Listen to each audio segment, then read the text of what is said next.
Ah.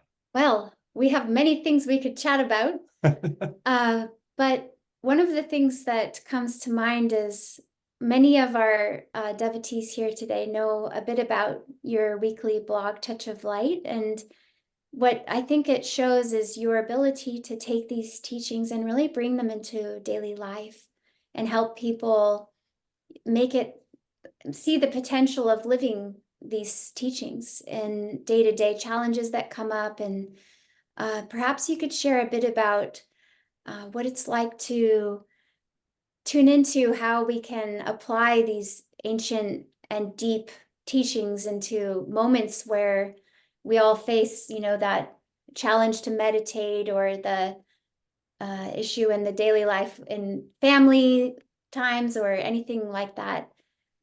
We're just so grateful to have your wisdom with us. So, No, I hope that most of you know that we couldn't do those blogs without Nari and Kalamali. They're the ones who post them. They pick out the whatever pictures there are going to be. They do lots of the peripheral things. So we have just a small part of what we're doing. But coming to the question of kind of bringing the teachings into daily life, the teachings are all around us all of the time. And it's bringing them not into daily life, it's bringing our awareness to the fact that they're already in daily life. I remember one time I see a beautiful image of a galaxy um, from one of the uh, people who's not on screen now. But I remember seeing a little postage stamp size, like your thumb held out at arm's length of the entire sky. And the Hubble telescope, or one of those telescopes, zoomed in on that. And there were galaxy after galaxy after galaxy in just that tiny little postage stamp size uh, area. And so God's presence is all around us all the time. And when we begin to zoom in and become aware, then we see that there are spiritual connections all over.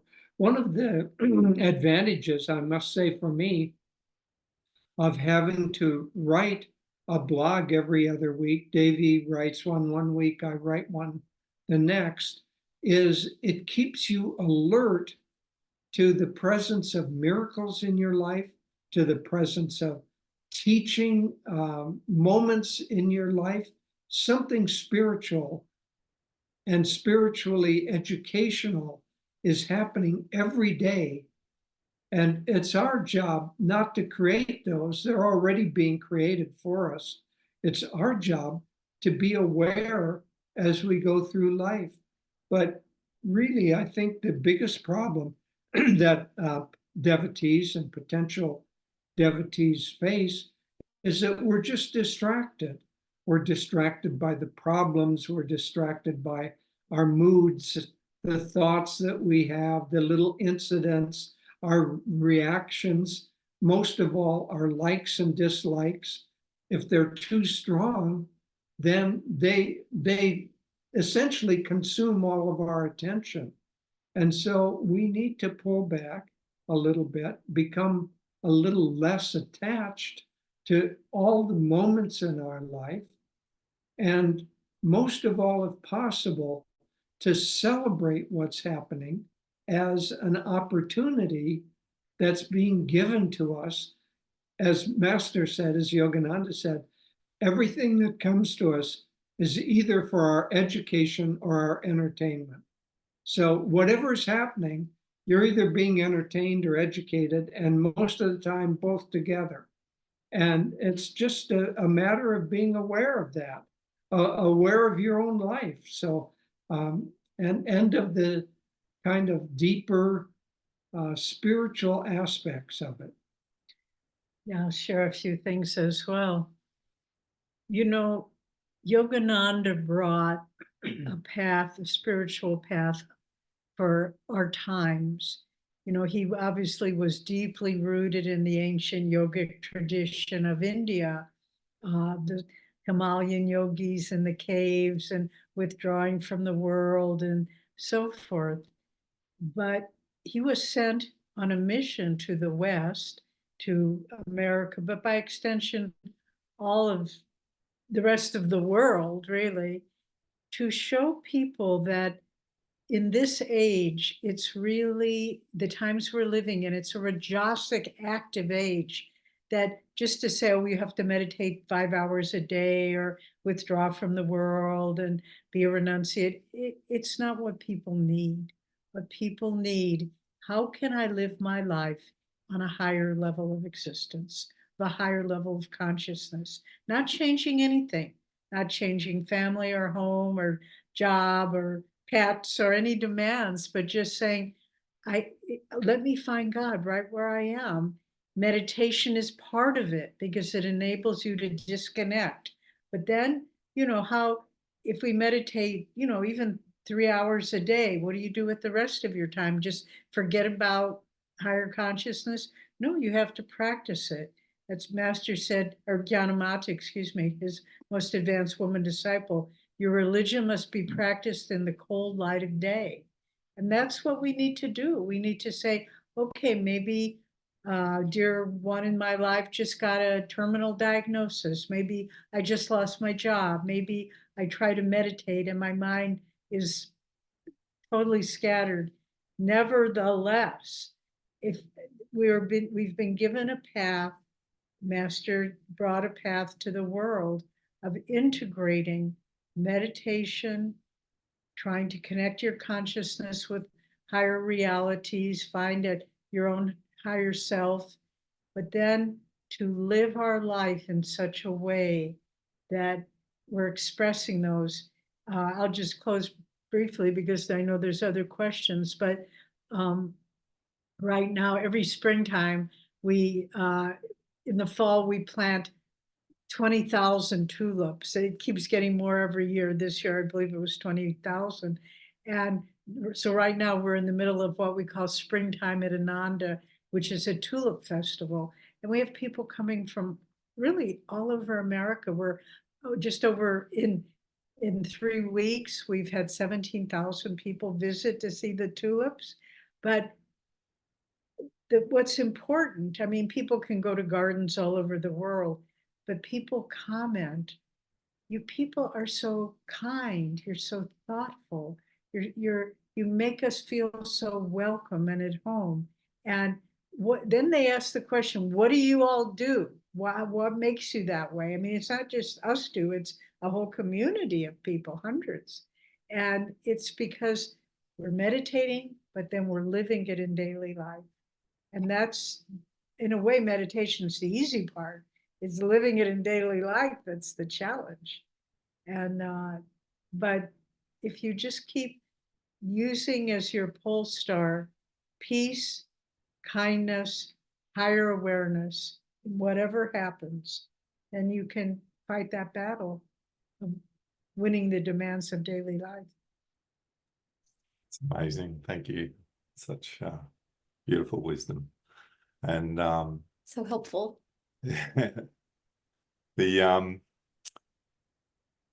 I think you've traveled around the world and you've seen so many communities, and not just communities, outside of community centers.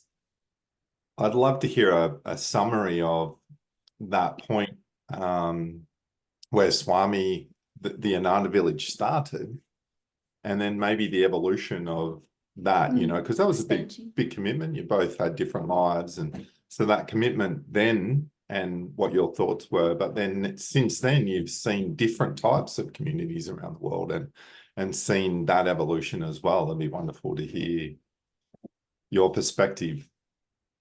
Yeah, well, just to give it a physical perspective, we're sitting in the living room of our house. It's a relatively small house. It's got 1 bedroom, and this is the living room. Kitchen is off to the side, and you can see the windows outside. When Ananda started, when I first met Swamiji, this was the size of the entire Ananda Worldwide footprint. And An so, apartment in San an Francisco. apartment in San Francisco.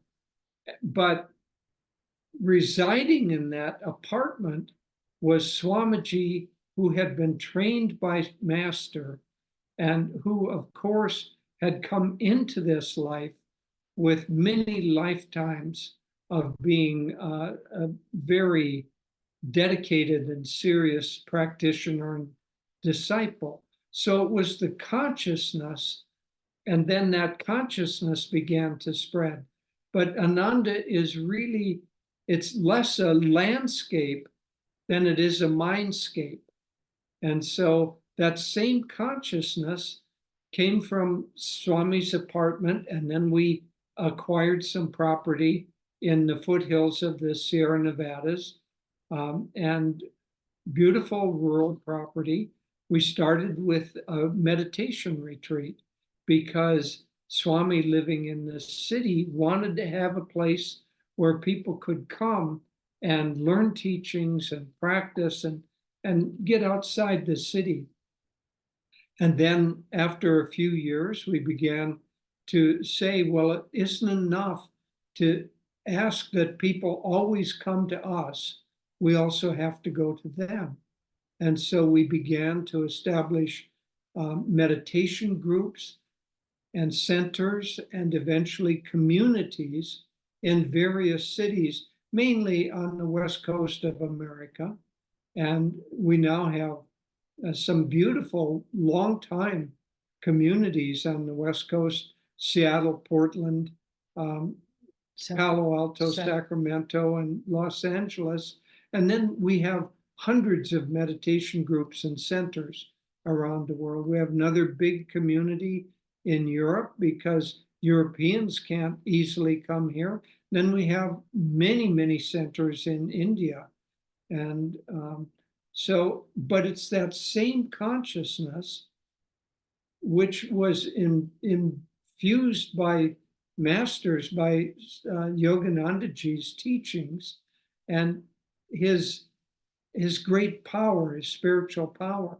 So that magnetized Swami, and from that one source, he magnetized others, and they magnetized others, and it spread out and out and out.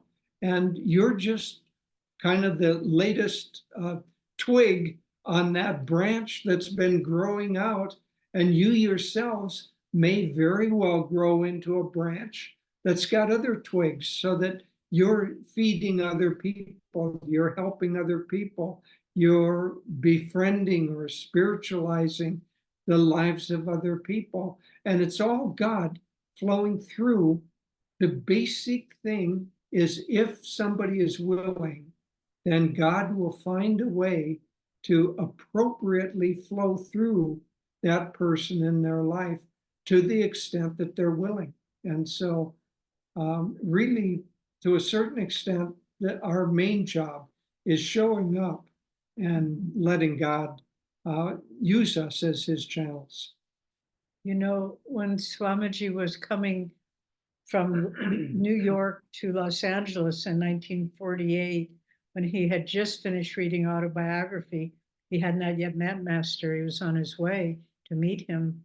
But the thoughts that were predominant in his mind at that time, that I want to find God, and I can see now it's the only purpose of life. And these teachings are so wonderful. I want to share them with everyone. And as Jyotish was saying, Ananda is less of a landscape than a mindscape. And those two twin principles, the search for God and the desire to share these teachings and this path with everyone, that's really what Ananda is. And in any community you go to, you see that same vibration being enacted. And during the last 5 years, especially accelerated during the pandemic, we began teaching more and more online. And, thousands of students have studied meditation, prepared for Kriya Yoga, received Kriya Yoga online. But last fall, Jyotish and I took part in a retreat in southern Holland with people from many different countries of Northern Europe, because we had been in Assisi, but not everybody can travel to Assisi. So we did it in this very beautiful old monastery in southern Holland, which is now converted into a retreat center. But during the class, there were people from 5 or 6 different countries, but there was one young woman, her name was Ilsa. And during the first morning's classes, I noticed she was crying the whole time. And I went up to her and I said, Ilsa, what's wrong? Why are you crying? And she said, I took meditation from Ananda online. I did Kriya Prep online. I got Kriya online, but I have never sat in a room in person with people chanting and meditating together. This is my first experience, and I'm just overwhelmed by this. She said in Belgium, where she was from, I'm the only person that's on this path. And so now I know that when I return home to Belgium, I'm going to take meditation teacher training online so that I can start a center. And she is, and she's working with that. But it's just this beautiful wave of energy, one person seeking God, wanting to share it with others, and it goes on and on. And it's the simplicity of it, really, that is so powerful. Yes, that is so true. And thank you. It's so special to also hear these stories from Jyotish and Devi, because they have been part of Ananda more than half their life. So it's their life. And beyond that, lifetimes, helping master share and embodying those two things. So the search for God and sharing the teachings with those, willing to receive it, happy to receive it. And one thing that a lot of our Sangha enjoys hearing more about is, just taking on what you're saying about these beautiful devotees getting together, and how meditation and service are kind of reflections of those two things that you were just sharing about. And perhaps we could talk a bit about your experience with, you see devotees all over experiencing those challenges and how they overcome them. Well, first, let's start with meditation. Meditation is the core principle of our path. We have many techniques to help. We have, the techniques of meditation itself, including Hong Sa and Om technique, Kriya, and all of the kind of breathing techniques and focusing techniques that are part of meditation. But really, the whole of meditation is meant to calm down the mind, which is active all the time, and calm down the reactive process which we have, which creates the likes and dislikes, so that we're always in a reactive mode to the world. If we can calm those down and get more to our own center, then we can begin to see that our potential is much greater than what we're experiencing now. Now, one of the difficulties is that every meditator deals with restless thoughts. If you have restless thoughts when you're meditating and you feel bad about yourself because you're not a very good meditator, you're just the typical meditator. Everybody has restless thoughts. Even in the Bhagavad Gita, way back, written, goes back 3,000 years, Arjuna complains to Krishna about his restless thoughts. It's harder to tame the mind than to tame the wind. And what Master interpreted that is that through pranayama, we can help begin to calm the mind and tame the mind. But so don't get discouraged if your thoughts are restless. Just keep at it, because think of it this way. Any meditation even a bad meditation is better, the time better spent than anything else you could do. So what else would you be doing with that time? You know, maybe you'd be on the internet, maybe you'd be on your phone, maybe you'd be doing something, but it would not be as valuable for your own growth, your own well-being as meditation. Sometimes people get the sense that they have an obligation to meditate. I don't want to meditate, but I'm only doing this to please you, Yogananda, or to please my teacher. It's like you go to a doctor and the doctor tells you you need to get more sleep, you need to exercise, and you need to eat better than what you're eating because you're making yourself sick.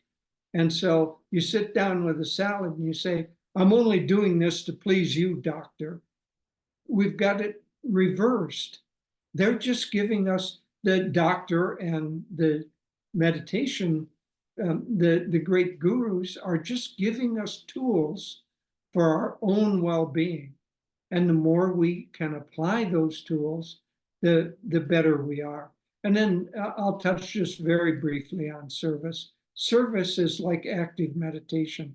It's doing things without a self-focus, trying to do things that are helpful to the world, that help other people. The whole of the spiritual path is dissolving the ego, which is our sense of separation from others. Thank you.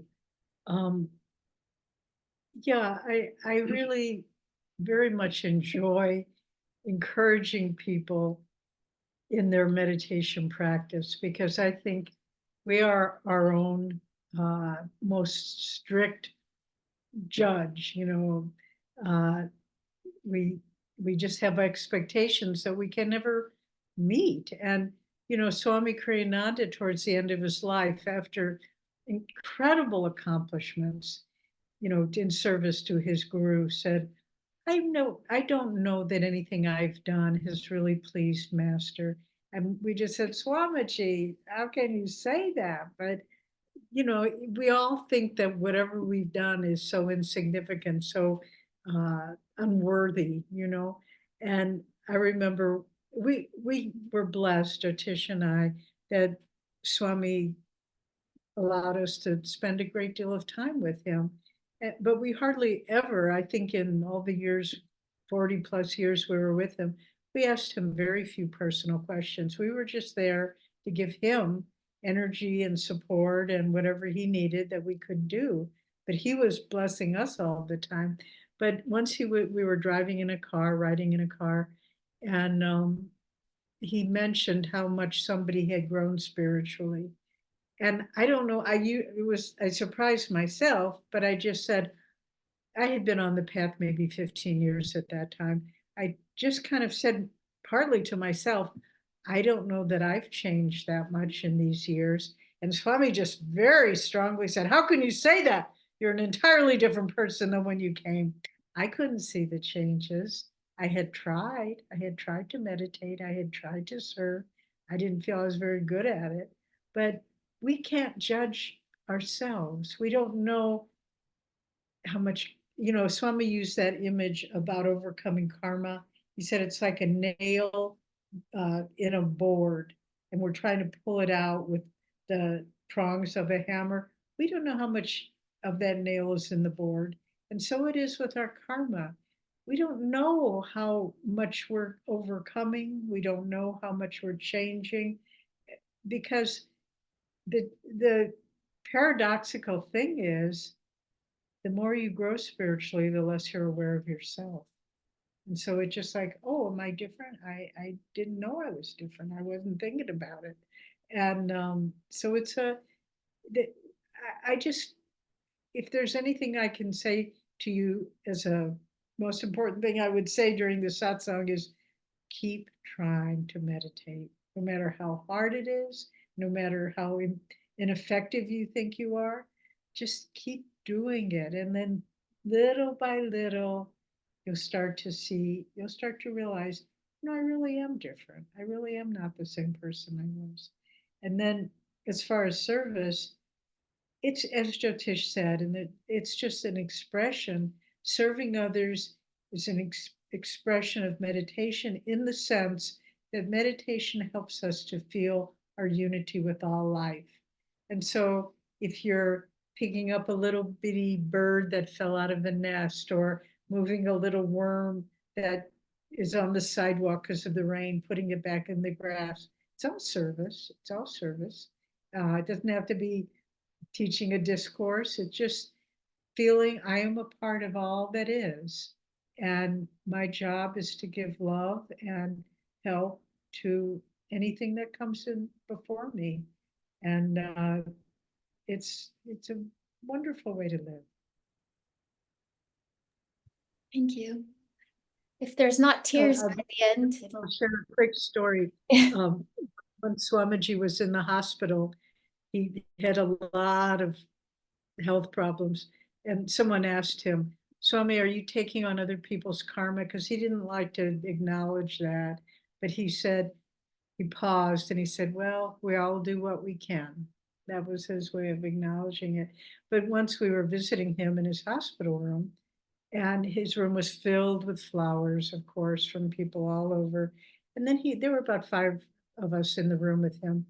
And he said, you know, there are a lot of people in this hospital that don't have friends, that don't have family. I want you to take these flowers and I want you to go from floor to floor, and you go and find a person all by themselves. Maybe they don't have any flowers in their room. And I want you to bring the flowers in there, and don't just leave them. You sit and talk with that person. And we did it for hours, and it was beautiful. And at the end of that day, the hospital administrator came into Swami's room and he said, you all have changed the hospital today. It was a beautiful day. Thank you. That is so inspiring. There's just a little gem that we can all do some act of kindness in the spirit of Swamiji in our day. Right. Thank you.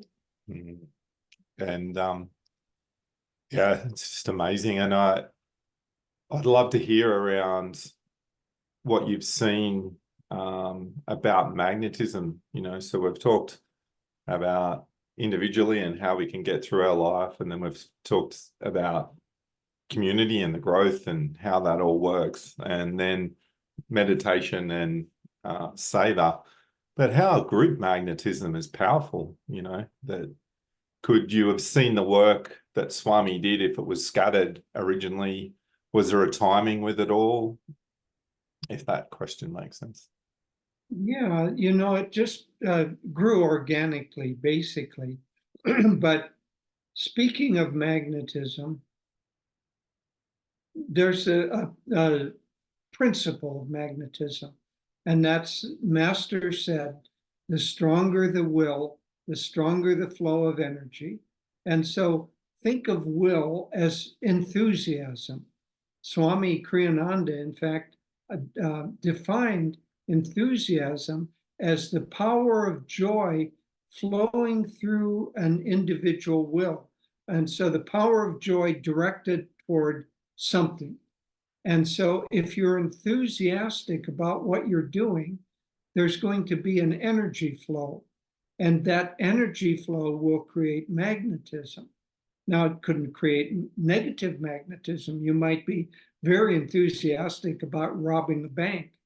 And so that magnetism is there, but it's negative. We, of course, want to direct that enthusiasm towards something that is uplifting and helpful to the world.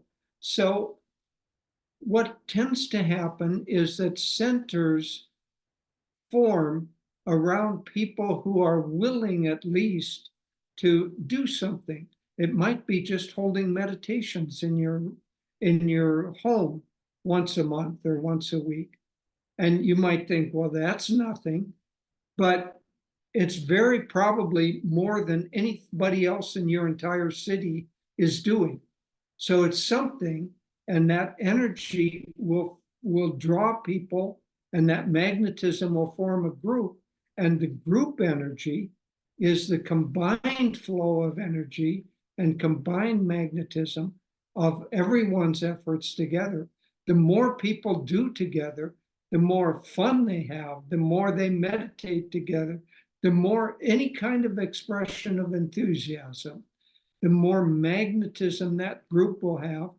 And I don't know how many of you have ever read some of the writings of Mark Twain, but there's one story that he tells about this young boy who has to whitewash a fence.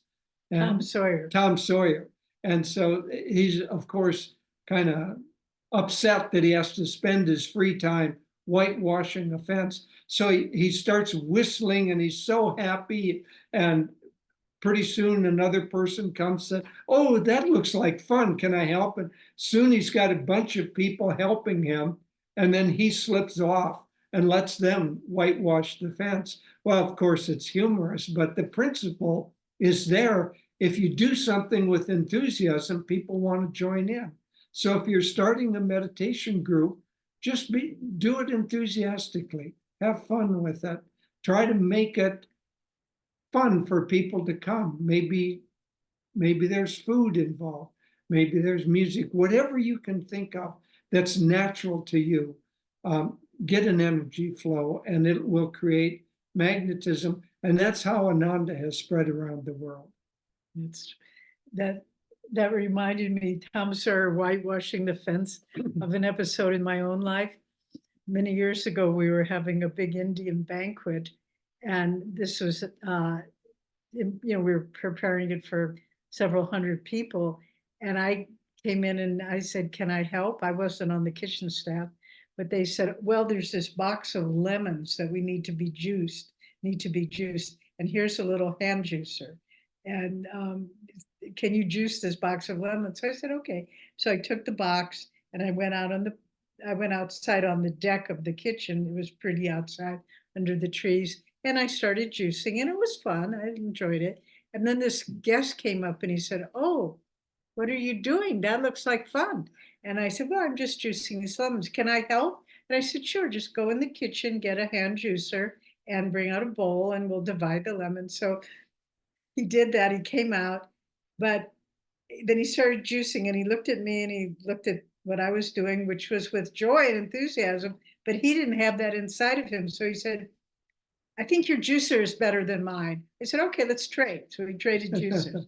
And then he said, we kept going for a little while. He said, I think your lemons are better than mine. I said, okay, let's trade boxes. So we trade lemons. And then we juiced for a few more minutes. Oh, I have something I need to do. And he left, But it's just the principle that in a way, nothing in and of itself is fun. And in a way, everything in and of itself is fun. And if we bring willingness and joy to it, then people are attracted to it. And if you're creating a work for Master in Australia, as Jyotish was saying, do it with love, do it with friendship, do it with joy. People don't need, kind of overly controlling serious energy. They want to have their energy uplifted. And the more a group forms like that, the greater the magnetism, and you draw more and more people who are looking for that. So it's one of Master's basic tenets. The greater the will, the greater the flow of energy. The greater the flow of energy, the greater the magnetism. So will, energy, magnetism. Enthusiasm and fun, joy. Swami said, gave a whole series of lectures throughout 1 year. But the primary principle was that doing something with joy is its own reward. It's not like you do something grimly until you accomplish it and then you experience joy. It never comes that way. You do whatever you're doing with joy, and then you'll feel joy. Yeah, there's in those lectures that tour that Swami gave, he called them the joy tours. And interesting, just to give you a little historical background, in 1976, Ananda was struck down by a forest fire, and the community just about burned to the ground. Well, it did burn to the ground. And Jyotish and I had a home that burned to the ground. And what was Swami's solution? I mean, we began rebuilding and so forth, but he said, I'm going to go on a national tour and just talk about joy and bring joy to as many people as possible. And that's what he did. And from that tour, we drew many wonderful members who felt his joy. And then we rebuilt the community. But one of the key phrases that he used is, joy is the solution, not the reward. So usually we think, well, if I do this, then I'll be happy.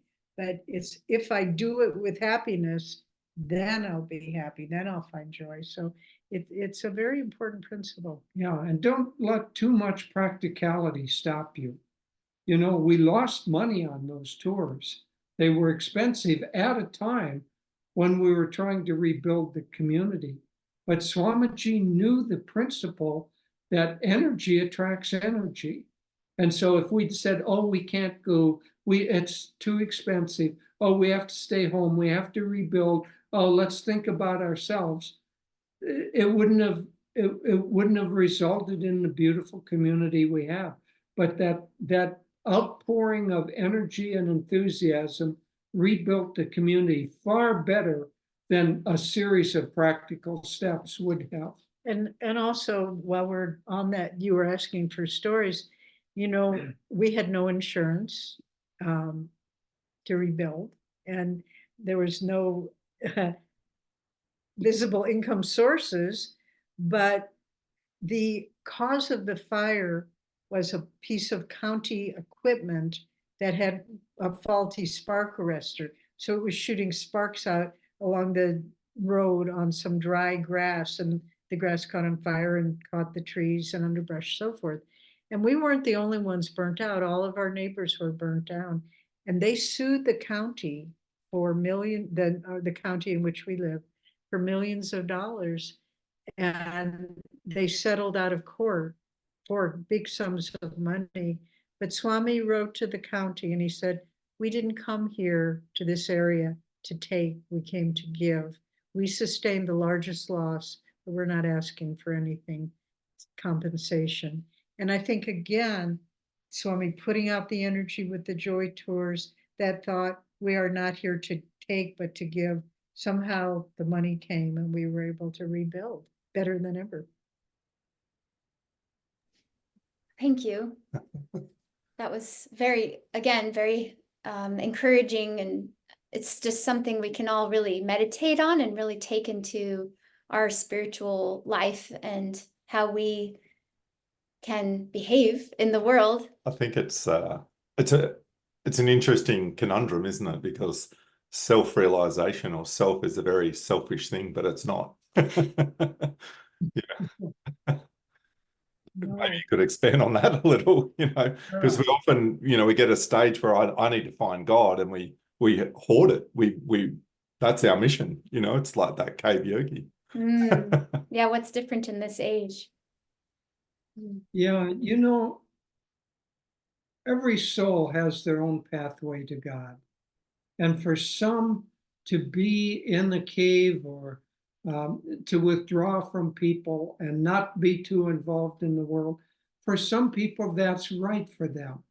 And so if that's the tendency, but Ananda's work, because we're an extension of Yogananda, he came in order to uplift the world. And so I really believe that in past incarnations, many of us were those cave yogis.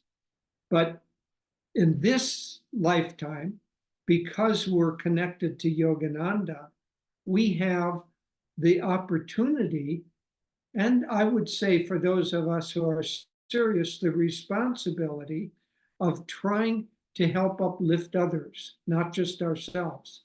And that may be teaching, but it may not be teaching. It may just be praying for and helping.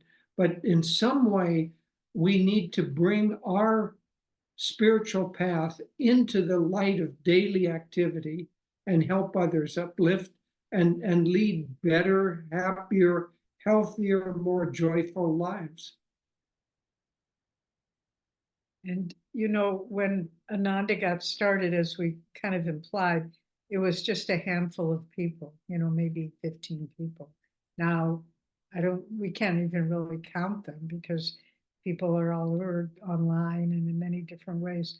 But we just want to encourage all of you in building the Ananda work in Australia for Master, that, every time we do a satsang, there's more people. So something's building. And it's not about numbers. It's about commitment and just the joy of doing it. So we just really want to encourage you to the world. As we all know, the world is in kind of a mess right now. And our job is to bring light into the world. We can't, one of Swami's songs, he said, you can't drive out the darkness with a stick. You can't drive out the darkness. All we need is light. And that's what we can do. We can't change politicians. We can't change governments, but we can bring light into the world. And that's ultimately makes a huge difference. So we really want to encourage you to just do what you can. Don't just be passive, but do what you can to build Ananda in Australia. And that's how Ananda got started. Swami gave each one of us, whoever came, he would give us stuff to do. Nobody sat by, twiddling their thumbs. And so really try to find something that you personally can do to help further Ananda's work in Australia. And if you do, you'll grow by it. You'll grow spiritually. Some of you may feel I don't have much to give. Well, give what you do have, even if it isn't very much, and then you'll have more to give. Some of you may be shy, or some of you may be facing difficult circumstances.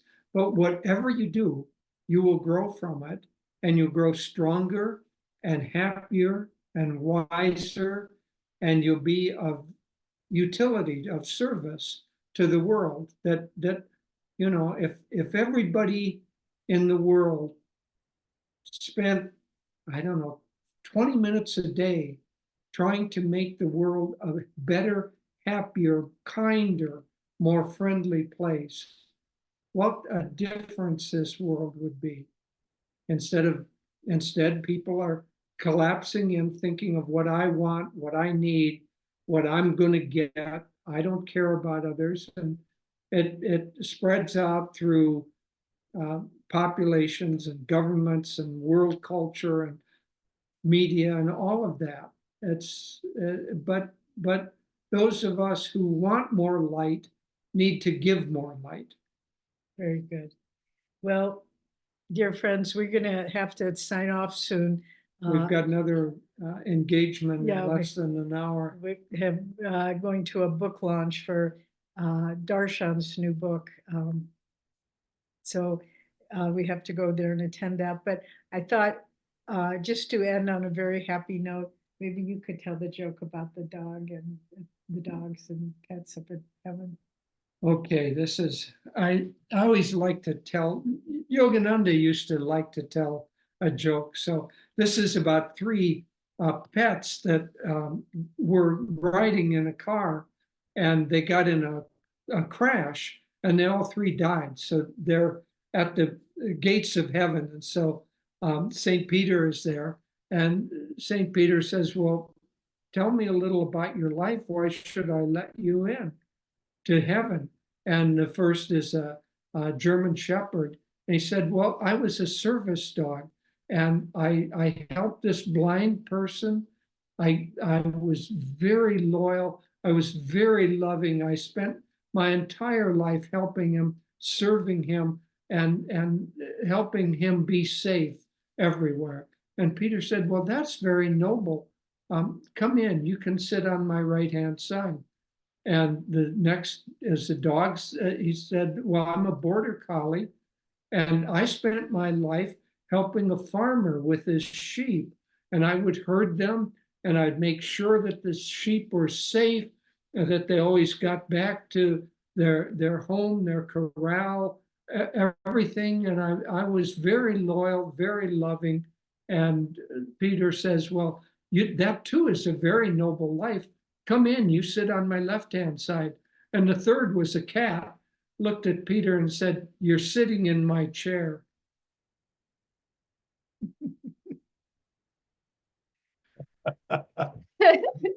Oh, I love it. That was very uplifting. So we Oh. will leave you with that note, and God bless you. And as Jyotish said at the beginning, this is our living room, and outside is a beautiful rainy, misty twilight time. And That's the view from our house. yeah, So beautiful. Thank you. Thank you both for so this time. we hope maybe someday your group can come to visit Ananda Village and come and have tea with us. So have a beautiful day, and thank you for inviting us to be with you today. Thank you. Thank you so much. Thank and you. enjoy welcome.